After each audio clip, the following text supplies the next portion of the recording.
방금 전에 그 변호사님께서 이 사업에 대한 자세한 설명을 해주셨고, 저희는 사실은 지난 12월 23일, 26일 날짜로 발표가 됐지만 크리스마스 이브날 이 사실을 알게 돼서 지난 3개월 동안 열심히 공부를 했습니다. 저희가 비록 이 비전문가지만 지난 3개월 동안 열심히 공부해서 저희가 내린 결론을 좀 설명을 드리려고 합니다. 물론 저희가 비전문가이기 때문에 다소 틀린 내용도 있을 수가 있습니다. 그런 부분 지적해 주시면 저희가 언제든지 수정해서 여러분께 다시 한번 말씀드리도록 하겠습니다. 첫 번째입니다. 변호사님도 말씀해 주셨지만 저희가 생각하는 이 도심 공공복합 사업의 본질은 원주민, 여기 사시는 국회대로 인근에 이 원주민들의 주거 환경, 좀 더 좋은 아파트에서 사시라는 그게 아니라 강제 수용을 해서 공공 아파트를 공급하겠다는, 아까 변호사님이 나눠드린 그 자료도 나와 있습니다. 그런 게 바로 이 사업의 본질이라는 겁니다. 재미있는 그 인터뷰가 있습니다. 이 사업을 최초로 계획했던 전 국토부 장관 변창흠 장관이 신문과 인터뷰를 했던 내용인데요. 저기 줄친 내용이 보이실지 모르겠지만 이런 인터뷰를 했습니다. 원래는 현금 보상만 하면 되는데 플러스 알파로 아파트까지 주겠다. 이 얘기는 무슨 얘기냐면 그냥 원래는 수용해서 아파트 짓을 거란 얘기였던 거죠. 그런데 마치 보너스처럼 여기 계시는 분들한테 아파트도 주겠다. 다시 말해 이 뜻은 애초에 국토부에서 이 사업을 기획했던 내용은 여기 사시는 우리 원주민들의 어떤 좋은 아파트에서 사시라는 게 그런 의미에서 시작한 게 아니라 빨리 이 아파트가 모자라고 아파트 가격이 폭등하니까 빨리 수용을 해서 아파트를 많은 사람들한테 분양하겠다 이런 뜻이라는 겁니다. 두 번째, 이게 가장 큰 문제죠. 저희가 중요한 거는 이제 아파트가 수용이 됐는데 우리가 살고 있는 빌라, 그 다음에 단독주택, 다가구 주택이 수용이 되는데 얼마나 과연 보상을 받을 건지, 그리고 또 얼마나 아파트를 분양받는데 25평 아파트를 받는데 33평 아파트를 받는데 내가 돈을 얼마를 더 내야 될지 아무도 모른다는 거예요. 그래서 각종 2차 설명회에서 LH든 아니면 IH든 인천도시공사든 아니면 경기도시개발공사든 분담금을 알려드립니다. 발표합니다. 하지만 이 분담금은 추정치에 불과하고요. 그 금액이 맞다라고 아무도 보장을 하지 않습니다. 만약에 사업성이 떨어지면 이 분담금이 올라갈 수도 있는 겁니다. 그래서 저희는 직접 이 LH 쪽에 이 분담금이 맞는 금액이냐라고 저희 말고 이 사업을 반대하신 여러분들이 질문을 했어요. 그랬더니 LH에서는 이 분담금이 확정이다라고 답을 해주지 않습니다. 그리고 심지어는 분양계약서에 나중에 이제 수용되고 아파트를 분양받게 되시면 분양계약서를 작성하실 거 아니겠습니까? 거기 나와 있는 분양계약서에 나와 있는 분양금액이 최종적인 확정금액이냐라고 질의를 해도 아무도 대답을 해주지 않는다는 거죠. 그 얘기는 뭐냐면 나중에 분양을 했는데 사업성이 떨어진다. 그러면 6억이라고 추정 분양가 아니 분양계약서는 6억이라고 돼 있는데 7억이 될 수도 있고 6억 5천이 될 수도 있다는 그런 뜻입니다. 세 번째, 원주민 재정 착률이 굉장히 낮습니다. 여기 계신 분들은 이 아파트가 잘 지어지고 새롭게 깔끔하게 만들어진 이 도시에서 행복하게 사시길 바라지만 우리 뉴타운 기억하시죠? 박원순 시장 때 했던 뉴타운에 개발되고 나서 실질적으로 원주민들이 얼마나 다시 계속 사시는 걸 조사해봤더니 서울시에서 조사해봤더니 17% 정도밖에 안 됐다는 겁니다. 대부분의 분들은 다른 동네로 이사 가신다는 얘기예요. 어쩔 수 없이. 그래서 찬성하시는 분들의 그러면 왜 그렇게 떠나가셔야 되느냐라는 얘기는 아까 변호사님도 말씀하셨지만 내가 받는 아파트를 분양받으려면 몇 억의 분담금을 내야 됩니다. 그 돈을 부담하실 능력이 없는 분들은 아쉽게도 안타깝게도 다른 지역으로 이사를 가셔야 된다는 얘기죠. 근데 몇몇 찬성하시는 분들은 공공연히 이런 말씀을 하세요. 그 이자 좀 내다가 아파트 나중에 분양받아서 가격 오르면 팔고서 가면 되지 않느냐. 그럼 정든 결국에는 그분들의 말씀은 여기 그냥 투자해서 나 이익 먹고 떠나면 된다. 이 정든 내가 오래 살았던 이 동네에서 계속 사는 게 아니라 나는 돈 몇 억 차익 먹고 이사 가면 된다라는 말씀을 공공연히 하시더라고요. 마지막으로 원주민의 의견은 반영되기가 어렵고 소유권을 취득한 이상 LH가 모든 결정을 합니다. 아까 변호사님도 말씀하셨다시피 이거 강제 소유이에요. 우리가 소유권을 넘기면 더 이상은 LH, 우리가 땅 주인이 아닙니다. 법적으로. 그렇기 때문에 LH가 어떤 결정을 하더라도 우리는 끌려갈 수밖에 없는 거예요. 재미있는 예를 하나 더 보여드리겠습니다. 자, 이게 지난 그 3월 달에 있었던 그 찬성하시는 분들에서 가장 본보기로 삼는 그 은평구의 그 증산 4구역 설계가 나왔습니다. 지금 증산 4구역은 이미 본직으로 지정이 됐기 때문에 수용이 됩니다. 수용이 확정됐어요. 그런데 그 설계한 걸 보니까 그림이 보이실지 모르겠는데 제가 바로 설명을 좀 해드리겠습니다. 여기 낮은 아파트 위로 둘레길을 설계를 했어요. 아파트 천정 위로. LH가 물론 설계를 한 게 아니라 LH가 공모한 설계가 저렇습니다. 그래서 이 증산 4구역 주민협의체에서 굉장히 화가 났죠. 그래서 LH에 항의를 했습니다. 아니 무슨 저렇게 아파트 준다고 해서 동의를 했더니 왜 아파트 옥상을 둘레길로 이용을 하느냐, 이게 말이 되느냐. 그랬더니 LH에서 증산 4구역 그 주민협의체에게 말했던 내용이 우리가 공공으로 해가지고 이렇게 아파트를 빨리 지어주는데 그 정도는 해야 되는 거 아니냐라는 답변을 했다는 겁니다. 주민협의체. 이 자료는 모두 주민협의체가 올린 유튜브에서 저희가 따왔기 때문에 사실입니다. 그래서 두 번째 옆에 보시면 공모에 참여한 설계업체들이 어쩌고저쩌고 해서 95.7%의 주민분들이 원하는 로열층, 로열등을 받지 못한다고 지금 주민협의체장이 실토를 했어요. 그래서 LH한테 우리들의 의견을 전해서 우리 의견을 다시 주장해서 설계를 다시 해야 된다는 건데 LH에서는 바로 그 다음날 신문기사를 냈습니다. 신문기사 찾아보면 아시는데요. 원한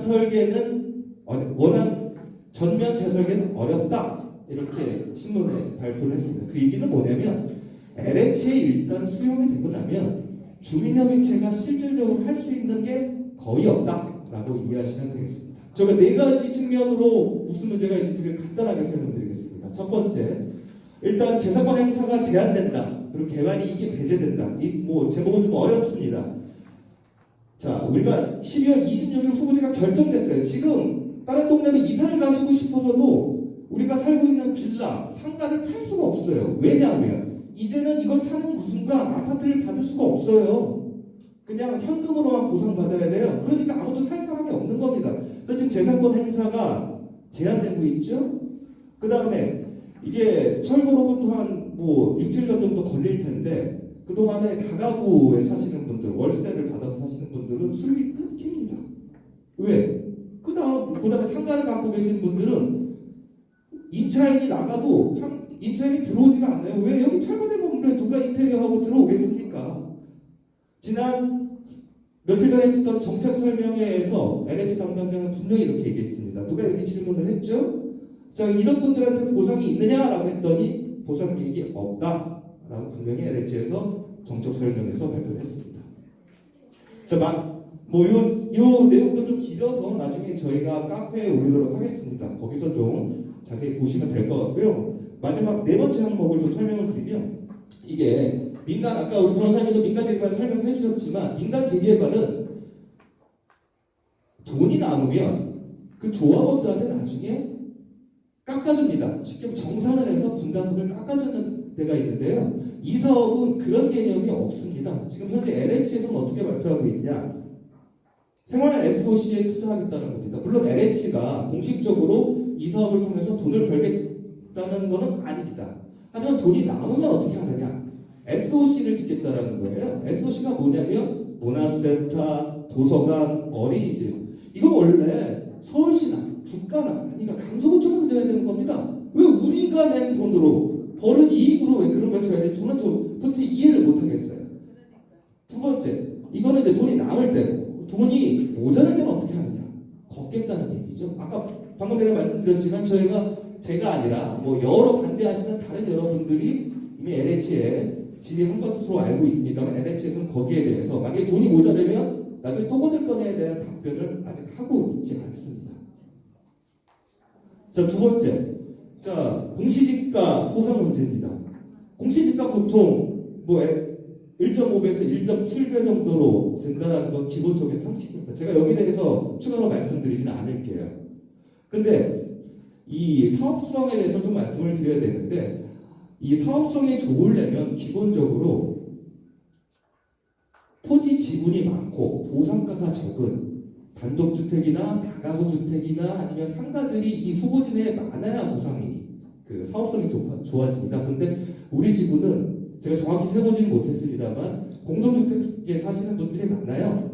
그러니까 공동주택에 사시는 분들이 많다면 사업성이 왜 떨어지냐? 두 가지 측면입니다. 하나는 공동주택에 사시는 분들의 보상가가 단독이나 다가구에 사시는 분들의 보상가보다 평당 보상가가 높습니다. 두 번째, 그리고 그분들은 다 주택에 사시는 분들은 모두 한 채의 분양권을 받을 수 있기 때문에 일반 분양을 할 수 있는 게 적어져요. 그렇기 때문에 사업성이 떨어진다는 얘기입니다. 그 다음에 흔히 LH에서 답변을 이걸 많이 하죠. 3인의 보상 감정평가사가 산술평균을 해서 사용하기 때문에 주민들의 입장이 대변이 잘 된다. 하지만 이건 설명하지 않습니다. 최저평가액보다 최고평가액이 110%가 넘는 경우에는 재감정을 하게끔 되어 있습니다. 쉽게 말하면 10% 차이를 못 넘는다는 얘기예요.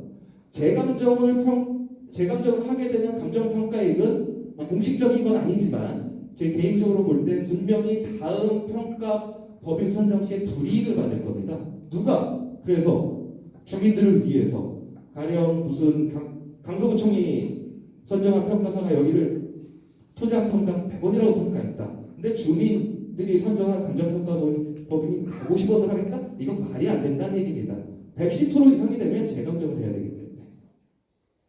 그리고 다른 지구에서 나왔던 얘기입니다만 2022년 7월 광명 8구역의 2차 설명회에서 LH 직원이 보상가는 보통 공시지가의 1.5배입니다 라고 직접 인정을 하는 경우도 있습니다. 세 번째, 우선 분양가 분담금 조정 매우 어려웁니다. 저희가 사실 전문가도 아니기 때문에 저희는 주어진 그냥 자료로만 가지고 그냥 책상에서 앉아서 소위 탁상감정 비슷하게 아주 간편하게 추정을 해봤어요. 분양가는 두 가지로 아마 구분될 겁니다. 택지 조성 원가랑 건설 원가로 구분이 될 것 같은데, 택지 조성 원가는 여기가 뭐 전용 같은 경우에는 거의 3억 원에 육박하지 않을까. 84제곱미터 같은 경우는 3억 원 이상이 될 거라고 봅니다. 왜냐하면 우리가 평당 2,500만 원에 수용이 됐다 할지라도 거기 있는 건물들 철거해야죠. 그 다음에 거기에 뭐 도로도 다시 만들어야죠. 이 부대 비용이 한 30% 이상 들 거라고 보기 때문에 택지 조성 원가가 우리가 수용당한 금액이 아니에요. 그렇기 때문에 택지 조성 원가가 우리가 수용당한 금액보다 훨씬 더 높을 거라는 거. 뭐 건설 원가 같은 경우에도 최근에 발표한 그 SH공사에서 최근에 발표한 마곡 9단지 같은 경우에는 평당 한 700만 원이 넘습니다. 근데 이거는 여러분들 오해하시는데 전용면 우리가 보통 공사비 얘기할 때 평당 뭐 600이니 700이니 하는 거는 전용면적 한 평당 기준이고요. 전용면적이랑 계약면적 기준입니다. 주차장 포함해서 그래서 뭐 33평이라고 해서 평당 700이면은 2억 천이 아닙니다. 주차장 포함하면 40몇 평이 되는 거거든요.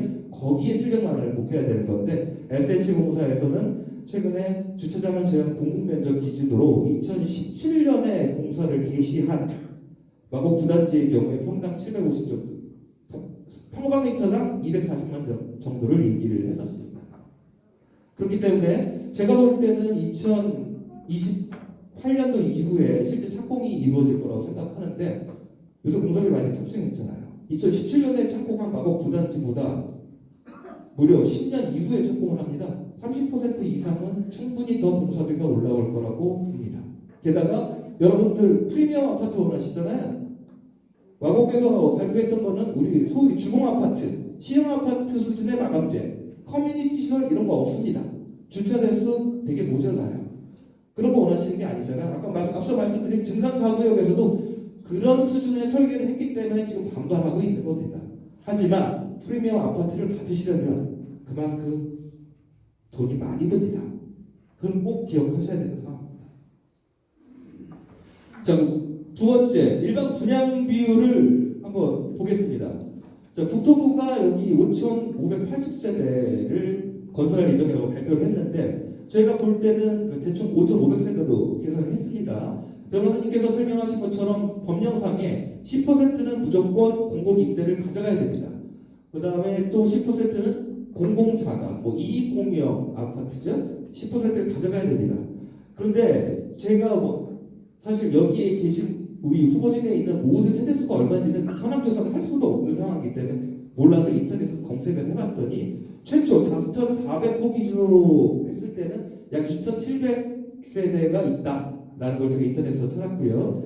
그 다음에 이게 5,500세대, 공단련기까지 포함되는 그 상황에서 봤더니 추진위에서 한 5,600세대 정도가 더 있다라고 추진위 카페에서 제가 봤습니다. 합하면 한 3,300세대 되겠죠. 자, 5,500세대에서 10%인 공공임대료 10% 빼고 그 다음에 이익공영인 10% 550 빼면 4,400입니다. 거기서 방금 말씀드린 3,300세대 우리 후보진의 원주민들 3,300세대를 빼게 되면 일반 분양 가능 호수가 1,100세대에 불과하고 공교롭게 5,500세대 기준으로 했을 때 20%에 도달하게 됩니다. 자, 밑에 쭉 보시면 아까 말씀드린 것처럼 공동주택 비율이 높으면 사업성이 떨어진다고 말씀드렸잖아요.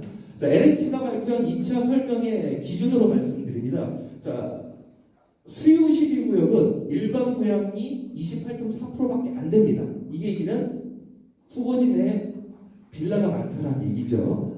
그래서 분양가 역전 현상이 일어났습니다. 분양가 역전 현상이라는 건 뭐냐면 현재처럼 분양가 상한제 제도 내에서 원주민들보다 일반 분양 받는 사람의 분양가가 더 싸다는 얘기예요. 쉽게 말하면 여기 원주민들은 땅 내놓고 뭐 해놓고 다 했는데 내가 33평 받는데 예를 들어 7억을 분양받는다. 그런데 분양가 상한제 때문에 오히려 일반 분양 사람들은 6억 5천에 분양받는다. 이런 말도 안 되는 상황이 수요 12구역에서 발생을 했습니다. 그 다음에 변호사님도 예를 들어주신 성남 금광 2구역 보면요. 여기도 마찬가지로 공동주택 빌라 다세대가 많은 지역입니다. 그러다 보니까 일반 분양이 30.2%밖에 안 됩니다. 그래서 사업성이 굉장히 나빠요. 그렇기 때문에 성남시 금광 2지구, 성남시의 분당도 아닌데도 불구하고 LH에서 추정한 25평형 분양가가 5.9억에서 6.6억, 그 다음에 33평형이 8억에서 9억이라고 LH가 발표를 했습니다. 이거는 프리미엄 아파트가 아니라 아까 말씀드린 것처럼 제가 추정하기에는 시형 아파트, 주홍 아파트 수준의 건설을 했을 때 얘기겠죠. 그래서 이런 반론도 많습니다. 현재 더불어민주당의 천준호 의원이 주택법 개정안을 발의를 했고 현재 국회에서 계류 중인데요. 분양가 상한제를 배제하는, 적용을 배제하지 않는 그런 법안이 계류 중입니다. 하지만 LH에서 발표한 자료를 자세히 들여다보시면 분양가 상한제가 설사 없어진다고 하더라도 공사비가 오르면 분담금은 여전히 차이가 없다, 거의 차이가 없다라는 그런 내용으로 LH가 발표를 했습니다. 자, 입주 시기입니다. 예정지구 적어도 7년 이상 소요될 거라고 저희는 생각합니다. 그래서 2031년에나 입주 가능이 예상되면서 앞으로 약 8년간 재산권 행사가 어려울 것 같다는 얘기입니다. 예상 진행 일정은 좀 자세하게 말씀을 드리면 올해 하반기에 현황조사 사업 계획을 아마 준비하겠죠, LH에서. 그래서 아마도 내년도 상반기에 사전검토위원회가 서울시에서 있을 것 같습니다. 그리고 사전검토위원회 결과에 따라서 LH에서 2차 설명회를 합니다. 이번 정책 설명회 시에 우리 강서구청의 모 직원분께서는 크리스마스에 선물로 하고 싶다라는 그런 얘기를 하셨는데 그거는 제가 볼 때 그분의 개인적인 희망입니다. 저희 말고 지금 약 70개 이상의 후보지 중에서 21개 후보지가 후보지를 철회를 했고 나머지 50개, 약 50개 이상의 후보지가 있는데 저희보다 먼저 후보지로 지정되어 있는 후보지 중에서도 이 서울시 사전검토위원회를 안 받은 곳이 대다수예요. 아직까지. 네, 그렇기 때문에 저희는 냉정하게 봤을 때 사전검토위원회는 빨라야 내년 상반기다. 그리고 여러분들이 가장 궁금해하시는 분담금, 그것도 추정 분담금. 개선이 내년도 하반기에나 발표될 것 같다라는 얘기입니다. 그렇게 해서 지구지정 제한 주민복랑 2024년 하반기 만약에 여러분들이 동의를 하신다. 우리 후보지대 분들이 그래도 나는 이 도시공공주택복합 사업을 하겠다라고 하셔서 본지구 하시겠다라고 하면 주민 동의를 확보하기 위해서 본지구가 2025년도에나 지정될 수 있다고 보고요. 그렇게 되면 그 이후에 설계 완료를 하고 그다음에 건축 심의를 하고 복합사업 계획 승인을 받으면 2026년 하반기나 되지 않을까. 그래서 실제 착공은 아무리 빨라도 제가 보상 완료비 2주 계실 굉장히 좀 짧게 추정했는데 빨라야 2028년 하반기에나 보상이 완료되고 2주 개시가 되고 착공이 이루어지지 않을까라고 저희는 생각합니다. 그래서 선도직을 과연 어떻게 했느냐? 선도지구 우리 중산사구역이 도시주택복합 사업에서 가장 본보기가 되는 사업이에요. 왜냐하면 1차로 후보지가 됐고 그 다음에 최초에는 4,100세대 정도 됐습니다만 지금 3,500세대로 줄었습니다. 제일 빨리 주민 동의를 이끌어냈기 때문에 2021년도에 주민 동의율이 끝났어요. 그래서 본직으로 굉장히 오래전에 지정됐음에도 불구하고 2023년도 상반기에 이제 기본 설계 공모가 끝났습니다. 설계 공모를 근데 그거에 대해서 이제 주민 협의체에서 설계를 인정할 수 없다라고 했기 때문에 시간이 더 소요될 것 같습니다. LH의 공식적인 설계 공모 시에 발표한 LH의 사업 기간이 2030년 1월로 되어 있습니다. 빨라 29년이라는 얘기죠. 우리는 증산사구역보다 적어도 2년 이상 더 늦습니다. 그렇게 본다면 2031년 하반기에서 2032년 입주가 아주 무리한 입주 일정 예상이라고 저희는 생각하지 않습니다. 그렇게 되면 결국에는 민간 개발과 큰 차이가 없다라는 그런 결론에 도달하게 되는데요. 이것도 제가 말한 게 아닙니다. 2013년 3월에 있었던 부천 원미 간담회에서 LH 담당자가 사실상 도시복합 사업은 민간 재개발과 입주 시기에 있어서 큰 차이가 없다라고 표현했습니다. 다시 한번 처음으로 돌아가겠습니다. 이 사업의 본질은 우리 원주민들의 주거 환경 개선이 아니라 신속 저렴한 공공주택을 도시 내에서 빠르게 공급하는 게 이 사업의 본질입니다. 그래서 도시 공공입니다. 사업명 자체도. 우리 모릅니다. 얼마나 보상받을지, 얼마나 아파트를 입주받기 위해 내야 되는지 절대 알 수가 없습니다. 분양계약서를 찍어서도 모를 가능성이 많습니다. 증가되는 금액에 LH가 요구할 수도 있습니다. LH가 손실을 보지 않기 때문이죠. 마지막으로 우리 원주민들의 의견은 반영되기 협의는 하겠죠. 우리 변호사님 계시지만 협의와 합의는 다릅니다. 명제부터 주민협의체입니다. 우리 의견을 받아주겠다라고 하지만 최종적인 결정은 공공사업 시행자인 LH에서 결정합니다. 여러분들 오해하지 마시고 오늘 발표에서 말씀드린 내용을 잘 이해하시고 현명한 판단을 해주셨으면 감사하겠습니다. 마지막으로 저희는 다시 말씀드리면 비전문가입니다. 지금까지 드러나 있던 상황을 가지고 나는 열심히 공부했습니다만 조금 사실과 다를 수도 있고 저희가 원하지 않게 틀린 내용들이 있을 수 있습니다. 지적해 주시면 겸허하게 받아들이도록 하겠습니다. 고맙습니다.